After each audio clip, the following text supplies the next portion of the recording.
दांतों का कोई रोग है, दांतों के रोग के लिए ओम श्री ह्रीं ब्रह्मये स्वाहा इस मंत्र का जाप करें। कंठ की रक्षा के लिए गले से संबंधित कोई रोग हो तो ओम ऐं इस मंत्र का जाप करें। गर्दन की रक्षा के लिए ओम श्रीं ह्रीं पातु मे ग्रीवाम्, स्कंदो मे श्रीं सदावतु, ओम ह्रीं विद्या दिष्टास्त्रदेव्यै स्वाहा वक्षा सदावतु। ओम श्रीं ह्रीं इस मंत्र से गर्दन की रक्षा होती है। विद्या अधिष्ठात्र देवी स्वाहा इस मंत्र से वक्ष स्थल की रक्षा होती है। ओम ह्रीं विद्याय स्वरूपाय स्वाहा मे पातु नाभिका।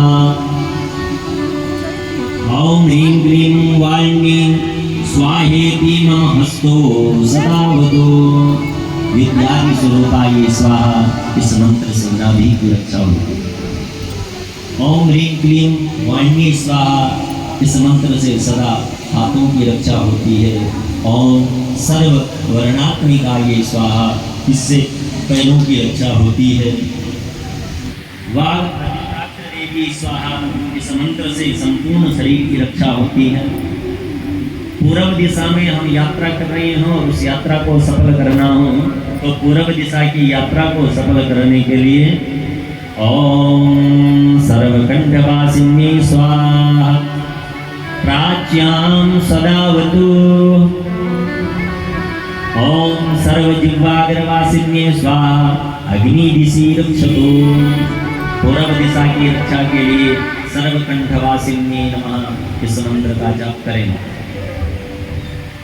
अग्नि कोण में यात्रा करने के लिए सर्व जिह्वाग्रवासिन्यै स्वाहा भगवती के इस बीजाक्षर मंत्र का जाप करें। ओम ऐं ह्रीं क्लीं सरस्वती बुधज्जनन्यै स्वाहा सततं मंत्रराजोऽयं दक्षिणे मे सदावतु। दक्षिण दिशा की यात्रा कर रहे हो और दक्षिण दिशा की यात्रा को सफल करने के लिए ओम ऐं ह्रीं क्लीं सरस्वती बुधज्जनन्यै स्वाहा इस मंत्र का जाप करें। ऐं ह्रीं श्रीं त्यक्षरो मंत्रो नैवेद्यं सर्वदावतु। ओम ऐं जिह्वाग्रवासिन्यै स्वाहा मां वारुणेवतु। ओम ऐं श्रीं ह्रीं इस मंत्र का जाप करने से नैत्य कोण की रक्षा होती है। जिह्वाग्रवासिन्यै स्वाहा इस मंत्र से पश्चिम दिशा की रक्षा होती है।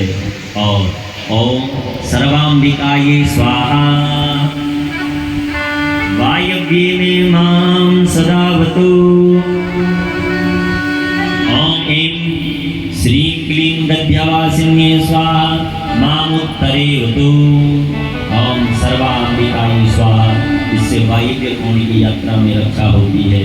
ओम ऐं श्रीं क्लीं दध्यवासिन्यै स्वाहा इससे उत्तर दिशा में रक्षा होती है।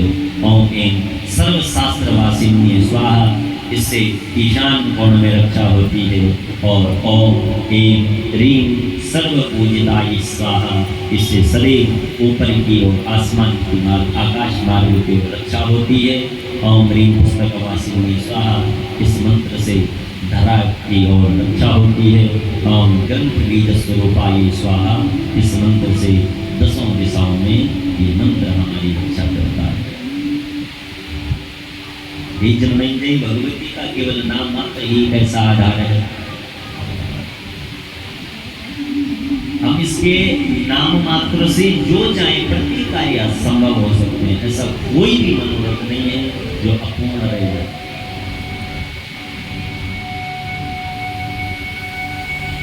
कौन सी? एक है कल्प वृक्ष और एक है चिंतामणि। इन दोनों में से किसी को कुछ भी मिल जाए तो उसकी समस्त कामनाएं एकाएक सिद्ध होने लग जाती है। साहब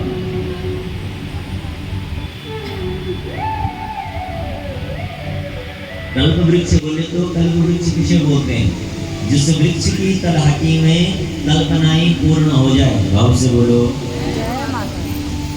कैसी भी हमारी कल्पनाएं हो, अगर हम इस वृक्ष की तलहटी में बैठ जाएं, इस वृक्ष की डाल के नीचे बैठ जाएं सज्जनों, तो समस्त कामनाएं हमारी सिद्ध हो जाती है। और चिंतामणि जिसके पास हो जाए, वो जैसा चिंतन करेगा वो पूर्ण हो जाती है। तो ये देवी भागवत ठीक इसी प्रकार कल्प वृक्ष और चिंतामणि की भांति है। आज से 9 दिन पहले और आज तक 9 दिन तक हम जिस वृक्ष की डाली में बैठे हैं, यही वृक्ष कल्प वृक्ष है साहब। और मुझे पूर्ण विश्वास है कि जिस कल्प वृक्ष की डाली पर आप समस्त यागिक परिवार, मेरे समस्त यजमानजन यहाँ पर बैठे हैं, निश्चित रूपेण आपकी समस्त कल्पनाएं पूर्ण होगी, ऐसा मेरा विश्वास मां भगवती के चरणों से। जो असंभव से असंभव कार्य भी संभव करा देती है जी। क्या एक माँ का नाम आश्रय ही ऐसा है जो असंभव से असंभव कार्य को भी संभव करा देती है। आपने देवी भागवत में सुना, जो कोई नहीं कर सकता वो आखिरकार किसने किया? भगवती ने। क्यों नहीं? किसने किया? भगवती ने। आपने देखा होगा जब मधु कैटा महिषासुर इत्यादि ये सब दैत्य हो गए, सारे देवताओं ने हाथ खड़े कर दिए, हार गए। अंत में क्या किया? समर्पण कर दिया देवी को, दोनों हाथ उठा दिए, मां अब हम तेरे हैं, तू जान हमें तार या ना तार। इसी प्रकार हमारे जीवन में भी समर्पण का भाव होना नितांत आवश्यक है। भगवती को समर्पित कर दो स्वयं को, और भगवती को समर्पित होके, भगवती को समर्पण होके जो भी कार्य करेंगे सज्जनों, उसमें निश्चितता ही एक बहुत आनंद और सुखों को लेकर वो आएगा। भगवती की आराधना करेंगे, आनंद तो मिलेगा ही मिलेगा, आनंद की तो स्वरूप है वो, लेकिन जो इसको समर्पित भाव होकर कार्य करता है, भगवती उसके लिए सुखों में भी कमी नहीं करती है। क्या माँ तो सुख की भी दात्री है ना? जो हमारी माँ है वो क्या करती है अपने बच्चे के लिए? जिसके हम सब बच्चे हैं वो तो जगत जननी है, और हमारी माताएं जिस गर्भ से, जिस माँ ने हमें यहाँ जन्म दिया, वो हमारे लिए क्या करेगी? माँ कभी अपने बच्चे की अमंगल की कामना नहीं करती। गर्भ से, जिस दिन से गर्भ धारण किया तब से ही दुख प्रारंभ हो जाती है। माँ तब से ही बच्चे के लिए क्या करती है? कष्ट सहना शुरू कर दिए थे। ये भाव एक माँ ही जान सकती है, पुरुष को क्या जान पाएंगे? गर्भवास समम दुखम, शास्त्र बताते हैं साहब, हमने शास्त्रों से सुना है कि गर्भ के समय में जब एक माँ गर्भ धारण कर लेती है तो बहुत पीड़ा होती है। समम दुखम न भूतो न भविष्यति, और जब वो बच्चा जन्म लेता है तो उस समय तो ऐसा दुख मिलता है, न भूतो और न भविष्यति, ना ही वो कष्ट कभी भूतकाल में हुआ होगा और ना ही कभी शायद भविष्य में हो सकती है। ऐसी कठिन पीड़ा सह कर भी वो माँ क्या, जैसे ही बच्चे की रोने की आवाज सुनती है तो सारा दुख उसका, उस अपार दुख को सहन करने के बाद भी केवल बच्चे के दर्शन मात्र से ही वो माँ, उस माँ का सारा दुख भूल जाता है। क्या क्या उस माँ के शरीर पर बीती होगी तो माँ ही भली भांति जान सकती है, हम तो कल्पना ही कर सकते हैं। उसके बाद जब तक बच्चा जो है थोड़ा बड़ा नहीं हुआ तब तक लालन पालन भी करती, तो कौन करती है? पिता करता है। मलमूत्र साफ कौन करता है? पिता करता है या माँ करता है? एक हाथ से माँ भोजन कर रही, इतने में देखा बच्चे ने मल का त्याग कर दिया, लेकिन माँ ने जिस बच्चे के मल से भी कभी घृणा नहीं की, कोई बात नहीं, मेरा बेटा है, कर दिया इसने तो कोई बात नहीं, अपना जो है उसने उससे क्या कोई बैर नहीं की। जिसने हमारी गंदगी से तक बैर नहीं किया, एक एक पल बच्चे जिनके होते हैं, पता है ना हमारा बच्चे बार बार भी बाथरूम कर दे तो महाराज कहीं बीमार ना हो जाए, बाथरूम करना भी बंद कर दे तो डॉक्टर को 2 दिन हो गए बाथरूम, कितने कष्ट नहीं सही माने हमारे लिए, बोलो। आज हमारे पास अपने बच्चों को लालन पालन करने के लिए बहुत सुख के साधन है साहब। क्या हमने नाना प्रकार की आज अपने बच्चों के लिए व्यवस्था कर रखी है कि रात को बच्चे यदि जो है मलमूत्र का त्याग भी कर दे तो हमें नींद से ना जगाएं, ऐसा वो कपड़ा पहना देते उनके, क्या बोलते हैं उसको, हाँ, बच्चे को डायपर पहना के सुबह को माँ को सुबह पता लगेगा। लेकिन जब हम छोटे रहे थे हमारे माँ बापों के पास वो साधन भी नहीं थे जी। क्या ना जाने हमारी माँ कितनी बार हमारे लिए रात को जागी होगी। आज अस्पतालों की बहुत अच्छी अच्छी व्यवस्थाएं है ना, गर्भ धारण किया तो खूब उसकी सेवाएं की जाती है। लेकिन जब हमारा शायद जन्म हुआ होगा तो एक जंगल में जन्म ले लेता, ऐसा ही तो होता था पहले। महाराज माँ गई है जंगल में, हाँ, अपने पिट्ठू पर रखा है घास की पोटली, सर पर रखा है घास की पोटली, और वो गर्भ की वो पीड़ा लग गई महाराज। ऐसे ही तो दूसरे माने बहुत बहुत बहुत बहुत दुख सहने के बाद भी सज्जनों उस माँ का वो क्या करती, धीरे धीरे अपने बच्चे को बड़ा करती, उसकी गलतियों को सदैव ढकाया है जिस माँ ने। अगर कहीं कोई गलती भी कर देता है, क्या करती है माँ, उसकी गलतियों को छुपा दी। कामना रहती है कब मेरा बेटा बड़ा होगा, कब मेरे लिए बहू आएगी। हाँ? तो बन्नो आज निवेदन करूंगा इस देवी भागवत के नवम दिवस मंदिर में बैठी हुई माँ जिसकी कृपा प्राप्त करने के लिए आज पूरा आर के पूरम यहाँ पर भगवती की सेवा कर रहा है। सज्जनों ध्यान रखना, अगर मंदिर में बैठी हुई भगवती की कृपा प्राप्त करना चाहते हो तो उससे पहले अपने घर में बैठी हुई भगवती की कृपा प्राप्त करना। और ये व्यासपीठ से जो है शास्त्रों ने बताया है, जिस पर घर में बैठी हुई माँ कृपा करती है उसी पर मंदिर में बैठी हुई माँ कृपा करेगी। ध्यान रखना सज्जनों, घर में बैठी हुई माँ हमारी दुखी और मंदिर में बैठी हुई माँ की प्रसन्नता के लिए भंडारे दोगे तो बेकार है वो भंडारा देना, बेकार है वो दान करना, बेकार है वो पुण्य कमाना। अगर इसको प्रसन्न करना चाहते हो तो जो घर में बैठी है पहले उसको। आज कलयुगी अन्न खाके अधिकतर आज हो क्या रहा है, क्या कर रहे हैं आज समाज। जिस समय उन माँ बाप को हमारी आवश्यकता थी उस समय हम उन्हें अकेला छोड़ देते हैं। एक भला माँ बाप अपनी संतति को पालता है, बड़ा करता है, क्यों कर रहे हैं बताओ, अपने आप से पूछो। आप अपने बच्चों को क्यों बड़ा कर रहे हो बुढ़ापे का? जब आप कमजोर हो जाएंगे, जब हम कमजोर हो जाएंगे तो तब मेरा बेटा मेरी सेवा करेगा। तभी तो नहीं, जब तक जो है मैं नहीं समझता हूँ कि जब तक माँ और पिता के हाथ पैर चल रहे हैं, जब तक वो कर रही है, चाहे उसकी बहू आ भी जाए तो भी वो ऐसा नहीं बोलती कि ले बेटा बहू तू ही लगी है, जितना उससे होता है वो भी करती है नहीं। लेकिन जब जो है उसका शरीर जवाब दे देता है, जब उन बच्चों की आवश्यकता होती है सज्जनों, उस क्षण कलयुगी बच्चे क्या कर देते हैं, क्या देते हैं। तो बंधुओं ऐसा ना करें। याद रखना ये भूमि कर्म प्रधान है, सदैव आगे की लकड़ी जलते जलते पीछे आती है। बंधुओं ठीक इसी प्रकार से हमारे कर्म भी पीछे आएंगे। अगर आज आप अपनी सास ससुर की सेवा नहीं करोगे तो ये कामना मत करना कि आपका बेटा और आपकी बहू आपकी सेवा करेगी। आप जितना कष्ट दे रहे हैं अपने सास ससुर को, आपको वो और 10 गुना ज़्यादा कष्ट देगा, और आप जितनी ज़्यादा सेवा करोगे और 10 गुना ज़्यादा सेवा करोगे।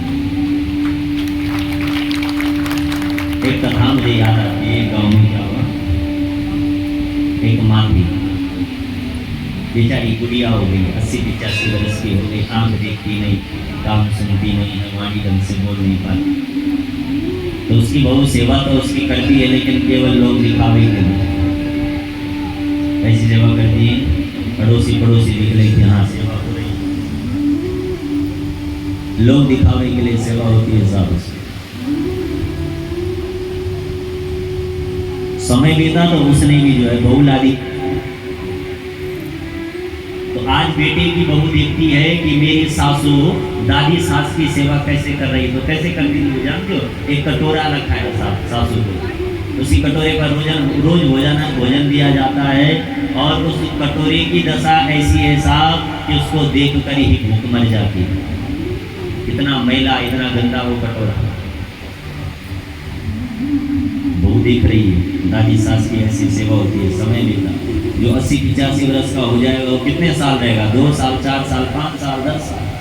100 से ऊपर तो महाराज कोई लाखों में एक ही हो तो चला गया, और जिन्होंने जाना था वो तो चले गए। लेकिन हम और आपकी बात करें महाराज, तो हमारी कोई गारंटी नहीं है 100 के जाना दिया।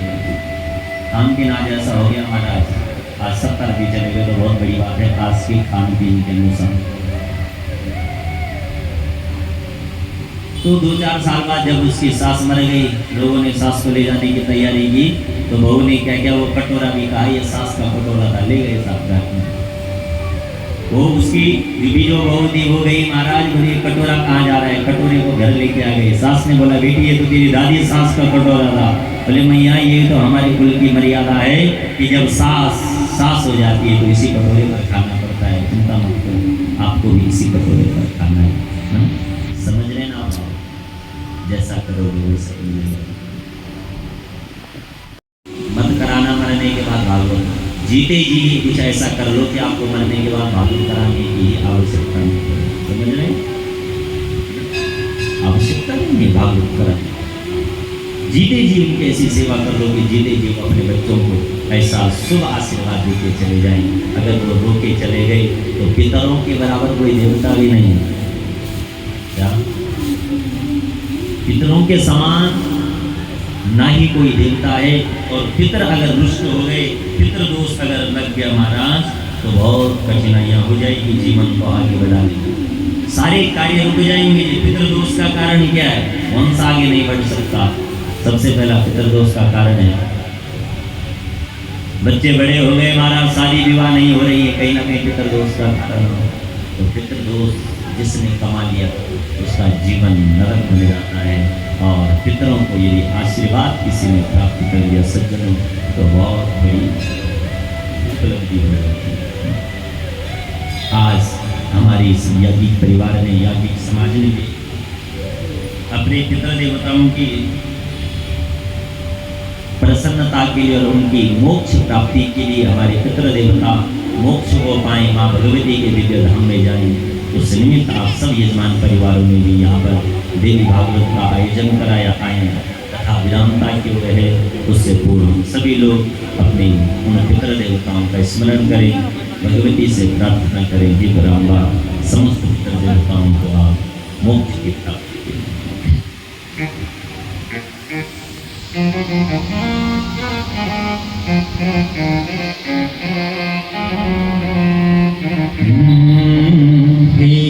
दिवंगत आत्मा तुम शांति दे परमात्मा,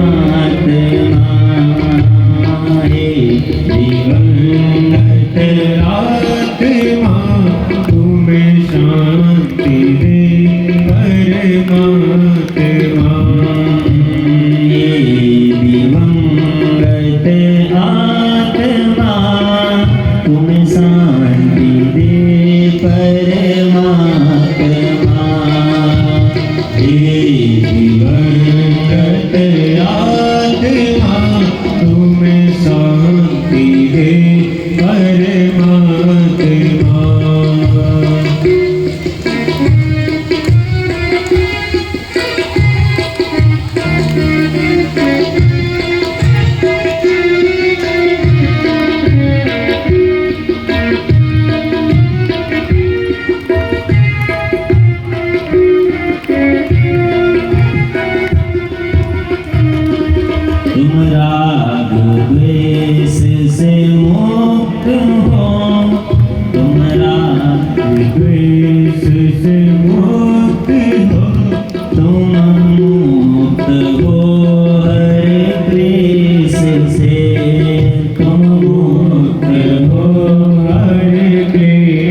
से मुक्त हो, तुम मुक्त हो हर क्लेश से।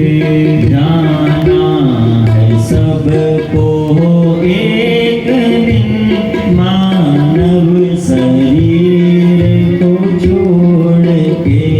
जाना है सबको एक दिन मानव शरीर को छोड़ के।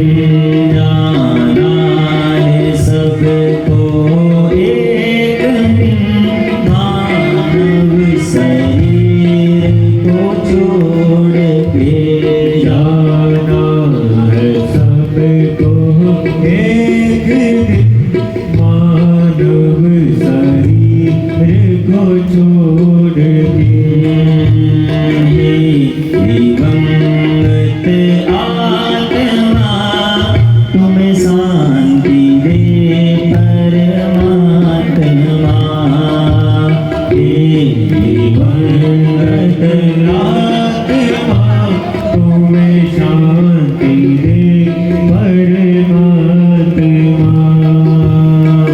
सभी लोग जितने भी याज्ञिक परिवारों ने पितरों की आत्म शांति के लिए यज्ञ यहाँ पर कराया, प्रार्थना करो पितृ देवताओं से।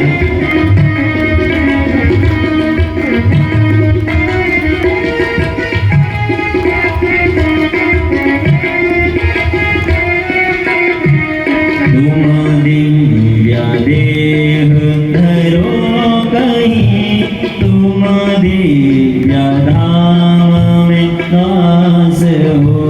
तुम दिव्य देह धरो कहीं, तुम दिव्य धाम में वास हो। तुम दिव्य देह धरो कहीं, तुम्हें दिव्य धाम में वास हो। तुम दिव्य देह धरो कहीं, तुम दिव्य धाम में वास हो। तुम्हें ना जुदा का भास हो और ना मिले कोई आत्मा। तुम्हें वास हो और ना मिले कोई आत्मा। तुम्हें ना जुदा का भास हो और ना मिले कोई आत्मा। तुम्हें ना छोटा का भास हो और ना मिले कोई आत्मा। आत्मा तुम्हें शांति दे परमात्मा। हे दिवंगत आत्मा तुम्हें शांति दे परमात्मा। हे दिवंगत आत्मा तुम्हें शांति दे परमात्मा। हे दिवंगत आत्मा तुम्हें शांति दे परमात्मा।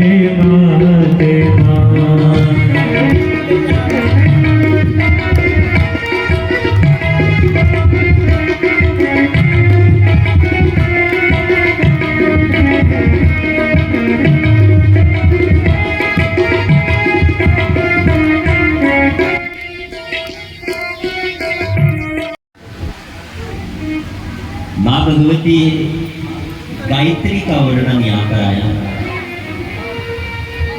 गायत्री जो मंत्रों का राजा है सब, और ब्राह्मण के लिए विशेष बताया कि ब्राह्मण को गायत्री का जाप करना ही करना चाहिए। अगर कोई ब्राह्मण गायत्री से हीन है तो उसके द्वारा किया गया यज्ञ निष्फल है।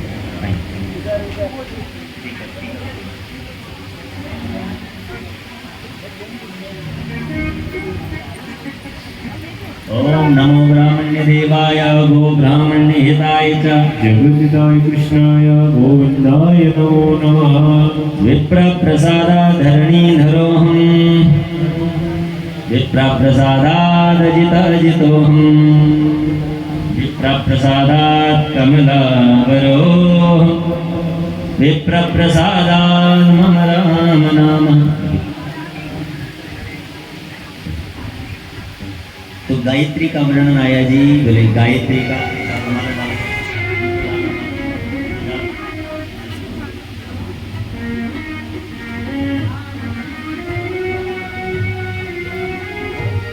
गायत्री के विषय में बता रहे हैं। गायत्री का बड़ा विशेष प्रभाव है जी। और यदि ब्राह्मण नित्य गायत्री का जाप करे, अपनी संध्योपासना करे, तो ब्राह्मण के पास एक गायत्री और एक संध्या ही एक ऐसा बल होता है जिसके प्रभाव से वो समस्त यज्ञ अनुष्ठान पूजन जब तक जो कुछ भी करे, तो बदले में जो भी यजमान उसे दे तो उसको वो क्या करता है, बचा सकता है। ब्राह्मण का सबसे बल यदि कोई है तो वो गायत्री है। गायत्री हीन ब्राह्मण अगर कोई गायत्री का जाप नहीं करता है तो उसको यजमान के द्वारा दी गई दक्षिणा को बचाने के लिए बहुत कठिनाइयां होती। और अगर ब्राह्मण गायत्री का जाप कर ले, अपने संध्योपासना करता है, तो उसको कोई कठिनाइयां उस धन को बचाने में नहीं होती। एक बार की कथा मुझे याद आती है। एक बार काशी में एक बड़े परम विद्वान हुए जिन्होंने एक सोने की शनि की मूर्ति दान करने का संकल्प लिया।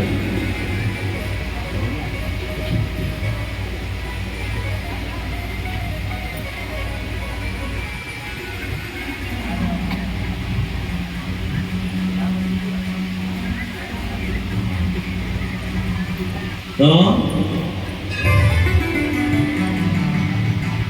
एक बार काशी में एक बड़े परम विद्वान हुए जिन्होंने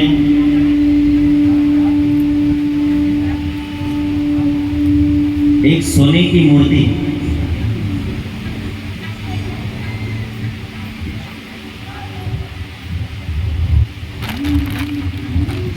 सारी भीड़ लग गई। साहब बोले सोने की मूर्ति के जो बारी है, तो सब लोग आ गए, हम लेंगे हम लेंगे। अब जैसे ही महाराज सोने की मूर्ति दान करने का नंबर आया, तो जैसे ही जो याचक था सोने की मूर्ति लेने वाला, इतने में शनिदेव उसे एक उंगली उठा दे।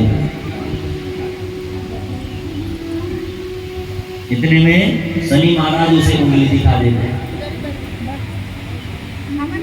अब लेने वाला डर जाए, लेने वाला काम जाए, महाराज कहीं ऐसा ना हो कि शनि अभी उंगली दिखा रहे तो घर आते आते ना जाने क्या कर दे, पीछे हटे जाए। ऐसे जितने आते रहे सभी डरते रहे। उसी के मध्य जब एक ब्राह्मण वहां पर गए, तो ब्राह्मण को भी शनि ने उंगली दिखा दी।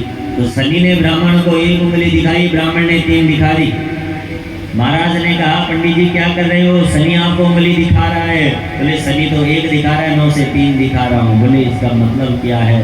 बोले इसका भाव ये है महाराज कि शनि अगर मुझे 1 उंगली दिखाता है तो मैं उसे इशारा कर रहा हूँ, मुझे मत दिखा, मैं 3 बार गायत्री करने वाला हूँ, मैं त्रिकाल संध्या करने वाला हूँ, मैं गायत्री का जाप करने वाला हूँ, और मेरे पास जो गायत्री का बल है उसके बल पर ही महाराज आप मेरा कुछ नहीं बिगाड़ सकते, आपको हारना पड़ जाएगा।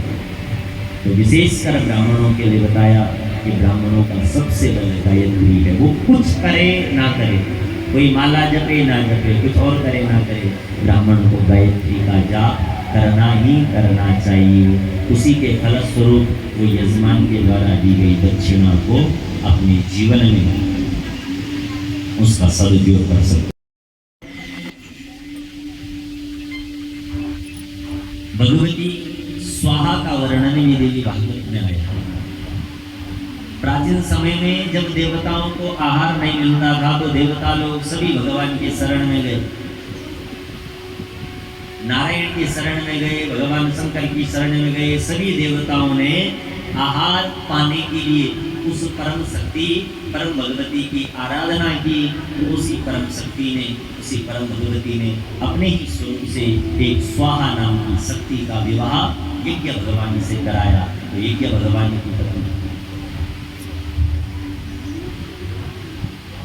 यज्ञ का जो मुख है, जिस स्वाहा नामक शक्ति के माध्यम से समस्त देवता लोग इसे धारण करते हैं। यज्ञ तभी सफल होते हैं महाराज जब हम यज्ञ में स्वाहाकार करें। स्वाहाकार के संग में ही देवता लोग उसे प्राप्त करते हैं। और यज्ञ की पत्नी दक्षिणा, यज्ञ करेंगे तो दक्षिणा देंगे और दक्षिणा देंगे तो यज्ञ करेंगे, क्योंकि दक्षिणा केवल यज्ञों में ही दी जाती है। अन्य समय में वो धन बन जाता है और यज्ञ के ब्राह्मणों को दिया गया धन वो दक्षिणा के रूप में परिवर्तित हो जाता है। और जब तक यज्ञ में जो है दक्षिणा का दान नहीं हो तब तक वो यज्ञ परिपूर्ण नहीं होता। जब तक यज्ञ में स्वाहा का उच्चारण ना हो। बहुत से लोग यज्ञ में बैठ जाते हैं, कभी नहीं आहुति डालने में कोई फायदा नहीं है जब तक स्वाहा का उच्चारण ना हो। स्वाहा नामक शक्ति से ही वो परम शक्ति उस आहार को, उस यज्ञ की आहुतियों को समस्त देवताओं तक पहुंचाती है। दक्षिणा देवी का उपाख्यान भी यहाँ पर देवी भागवत में बड़े विस्तार पूर्वक आया।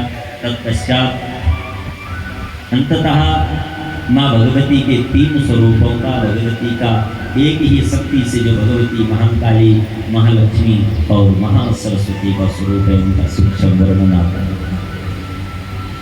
जब वो भगवती हाथ में गदा, पद्म, शंख, चक्र, धनुष, बाण, परिघ, त्रिशूल, भुसुंडी, खप्पर आदि आयुधों को धारण करती है और समस्त आभूषणों से अलंकृत होकर नील कमल की समान कांति वाली, जब उस भगवती के 10 मुख और 10 चरणों वाली, 3 नेत्रों वाली वो भगवती अपना स्वरूप धारण करती है, जब वो रण के भूमि पर चली जाती है तो ये भगवती का प्रथम स्वरूप है महाकाली का। बोले महाकाली मैया की।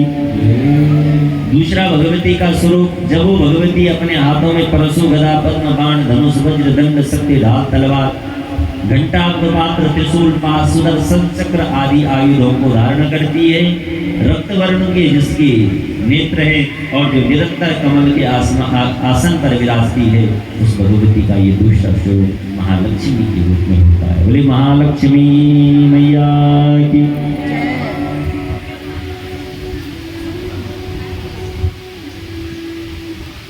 जब वो पराशक्ति अपने कर कमलों में त्रिशूल, घंटा, हल, मूसल, शंख, चक्र, धनुष, बाण, परिघ, सुदर्शन चक्र आयुधों को धारण करती हैं और कुंडकली के समान जिस भगवती की दंत भक्तियां हैं वो भगवती का स्वरूप महाशारदा का हो जाता है, महासरस्वती का। बोली महासरस्वती महारानी। तत्पश्चात सदाचार, जीवन में सदाचार का, सदाचार यानी सताम आचारा इति सदाचार। सत्य का जब हम मनुष्य आचरण करने लग जाता है, जब हम सत्य का आचरण करें तो निश्चित रूपेण शक्ति की प्राप्ति हो जाती है। बोले भक्तवत्सल भगवान की। तो सदैव मनुष्य जो भी कर्म करें वो सत्य पर ही निर्भर होकर उसी सत्य के ही चरणों में बैठकर और सत्य की ही आराधना करके मनुष्य को चाहिए वो अपना जीवन यापन करे।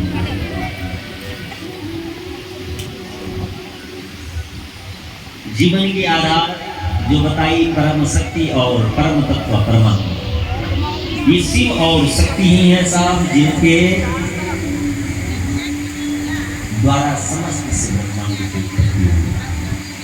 तो भगवती के स्वरूपों को, भगवती को प्रसन्न करने का साधन हमने जाना। अब जो है भगवान शिव की आराधना के विषय में बताया। भगवान शंकर भी ऐसे देवता हैं जिनका नाम आशुतोष है। क्या है? आशुहो तुष्यति शीघ्रम इति आशुतोष। जो बहुत शीघ्र प्रसन्न होने वाली यदि कोई शक्ति है, बहुत शीघ्र प्रसन्न होने वाला यदि कोई ईश्वर है तो वो आशुतोष है, भगवान शंकर। शक्ति के साधकों को चाहिए जो शिव की भी आराधना करे। शिव और शक्ति की आराधना करने वाला परम तत्व को प्राप्त कर जाता है।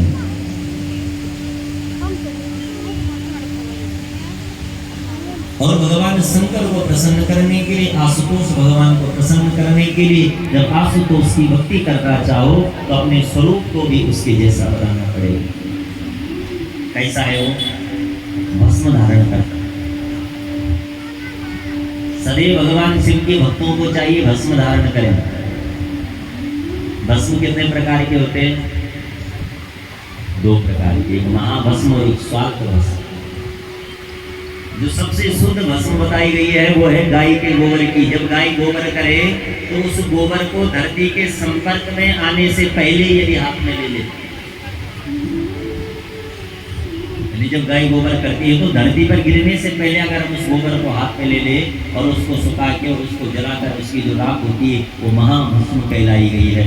उसके धारण करने से भगवान शंकर अति कृपा करते हैं।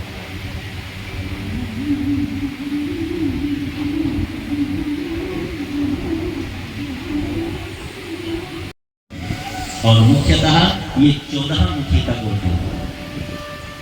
एक मुखी रुद्राक्ष स्वयं भगवान शिव का प्रतीक माना गया है, जिसके विषय में ऐसा भी हमने शास्त्रों और संतों के मुख से सुना है कि एक मुखी रुद्राक्ष एक वृक्ष में 14 वर्ष में एक फल लगेगा और जिसको राजा इंद्र चोरी करके ले जाता है। इंद्र की चोरी करने की आदत है। क्या चोरी करते हो?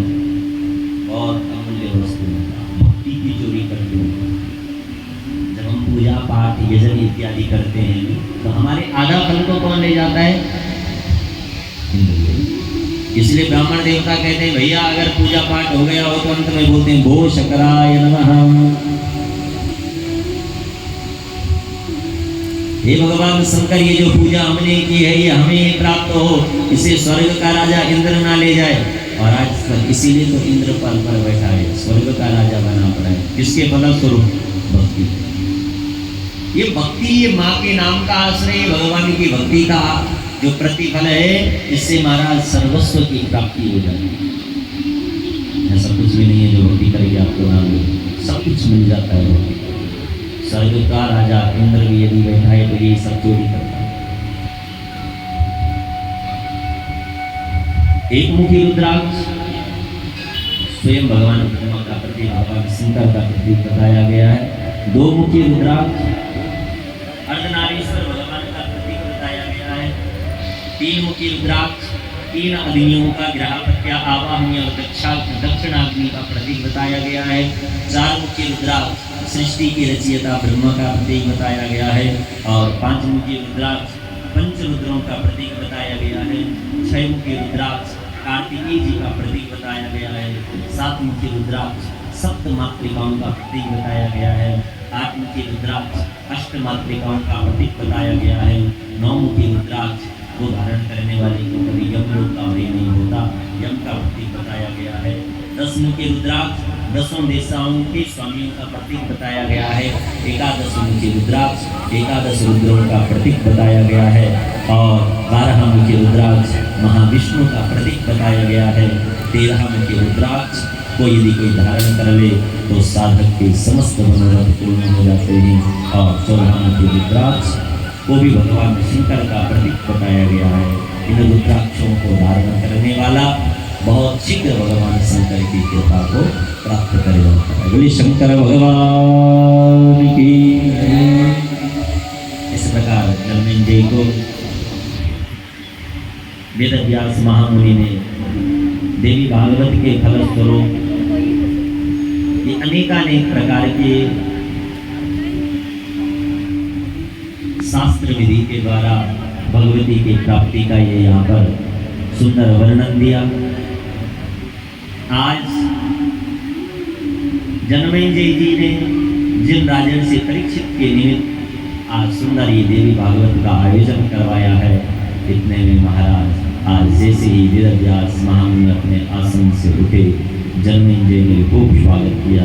भगवती का बड़ा परम सुंदर विमान आता है और राजर्षि परीक्षित जी की तो दिव्य आत्मा है वो माँ भगवती के पावन चरणों में सुंदर उस विमान पर बैठकर भगवती के पावन धाम को चली जाती है। आज आर्यपुरम में जिन भी भक्तों ने अपने पितरों की सद्कामना के लिए ये यज्ञ करवाया था, आज सुबह भगवती के परम धाम से सभी के पितृ देवताओं के लिए बड़ा सुंदर विमान आ रहा है और वो समस्त दिव्य आत्माएं उस विमान पर आरूढ़ होकर आज सभी आत्माएं जितनी जो है आत्माएं यहाँ पर आपने बिठाई है वो समस्त दिव्य आत्माएं आज भगवानी के परम पावन चरणों में आज विलीन हो गई है और आज के बाद वो देव रूप में परिवर्तित होकर आज के बाद सदैव अपने परिवार पर अपने यागिक परिवारों पर आपके समस्त पितृ देवता आज से अप्रत्यक्ष रूप से आपको बहुत बहुत आशीर्वाद और बहुत बहुत कृपा आप पर करेंगे जिससे आपके आज से ही सने सने सभी मार्ग एकाएक करके खुलने लग जाएंगे और जो आप जिन अड़चनों में बंधे थे एकाएक पितरों के आशीर्वाद से और भगवती की कृपा से वो सारे बंधन आज टूट चुके हैं और एकाएक आपके समस्त मनोरथ जो है पूर्ण होंगे ऐसी कामना भगवती के चरणों में। बोली श्रीमद देवी भागवत महापुराण की जय। सभी लोग अंतिम श्लोक देवी भागवत का हमारे संग दोहराएंगे हमारे आचार्यों के द्वारा। यहाँ पर दिव्य भागवत जी का मूल पाठ भी पूर्ण हो चुका है। सभी लोग बोलेंगे कि नमस्तक्रुहो पुनः सूतम समाप्या च मुहुर्मुहु संसार वारि देस्तात प्लवो स्माकं त्वमेव हि इति समुनिवराणाम् अग्रता श्रावयित्वा सकलनिगमगुह्यं नौर्गमेतत्पुराणम् नतमथमुनिसङ्गं वरदयित्वा सिसाम्बा चरणकमलभृङ्गो निर्जगामाथ सूता। ओम जय जय श्रीमद्देवी भागवते महापुराणे अष्टादशसाहस्र्यां संहितायां द्वादशस्कन्धे श्रीमद्देवी भागवत महापुराण श्रवणफलवर्णनं नाम चतुर्दशोपारायणः। भगवती माँ राजराजेश्वरी सहितं भगवते नागराज नरसिंहदेवता चरणार्पणमस्तु। यजमानस्य कार्यः सुप्रसीदस्तु। बोले शंकर भगवान की राजराजेश्वरी मैया की नागराज नरसिंह भगवान की। तो आज सज्जन हमने संयमानुसार समय को देखते हुए सुंदर देवी भागवत महापुराण को हमने संपूर्ण रूप से आज यहाँ पर श्रवण किया।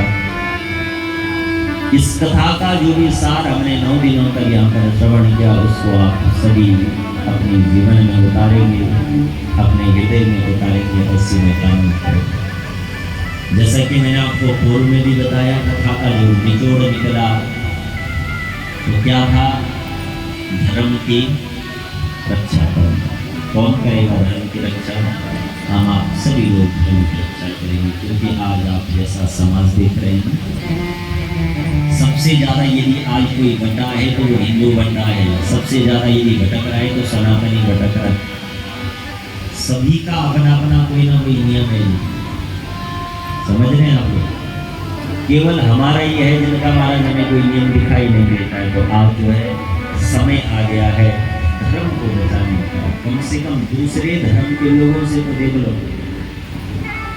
आपने देखा होगा जो अन्य धर्मों के लोग हैं क्या करते हैं, वो उनका बच्चे से लेके और बूढ़े तक शुक्रवार के दिन कहाँ जाएंगे?